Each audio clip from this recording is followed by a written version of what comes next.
कुठल्या रोडवर कशी गाडी चालवायची हे जर तुम्हाला माहिती नसेल ना, तर कायम मी सांगतो गाडी अशी हाताळू नका.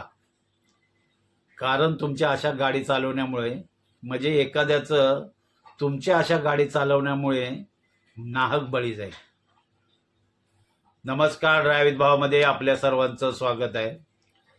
कुठल्या रोडवर जर कशी गाडी चालवायचं असेल हे जर माहिती नसेल ना, तर खरंच गाडी चालवू नका.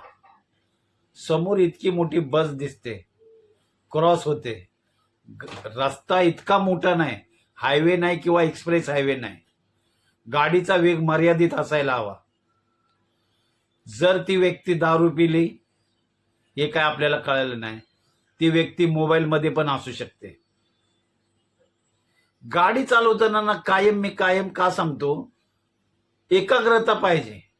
फक्त गाडी चालवताना लक्ष तुमचं समोर पाहिजे आणि गाडी चालवण्याचा अनुभव पाहिजे. का तर ड्रायव्हर हा, मी कायम का बोलतो, ड्रायव्हर हा जबाबदारीने गाडी का चालवतो, त्याचं ते काम आहे, त्याला ते माहिती असतं.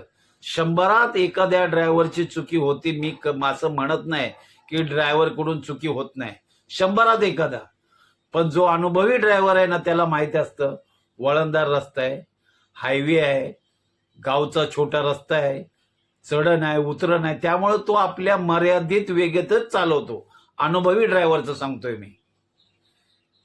पण ज्या तऱ्हेने ही गाडी इतक्या वेगात आली आणि भाड्यासाठी जे साहेब बसले होते आपले रिक्षा ड्रायव्हर, अक्षरशः त्याला उडवून निघून गेले. बस क्रॉस करते म्हणजे तुमच्या गाडीचा वेग कमी असायला पाहिजे होता.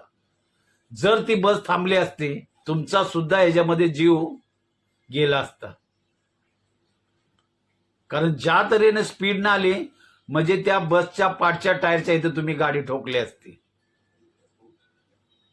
पण बस निघून गेली ना, अक्षरशः त्या रिक्षावर गाडी जाऊन तुमची धडकली. गाडी चालवताना कायम लक्ष हे समोर असायला हवं, गाडीचा वेग मर्यादित असायला हवा आणि वाहतुकीच्या नियमाकडे दुर्लक्ष करू नका. तुम्हाला काय वाटतं ह्या व्हिडिओबद्दल नक्की कमेंटमध्ये सांगा.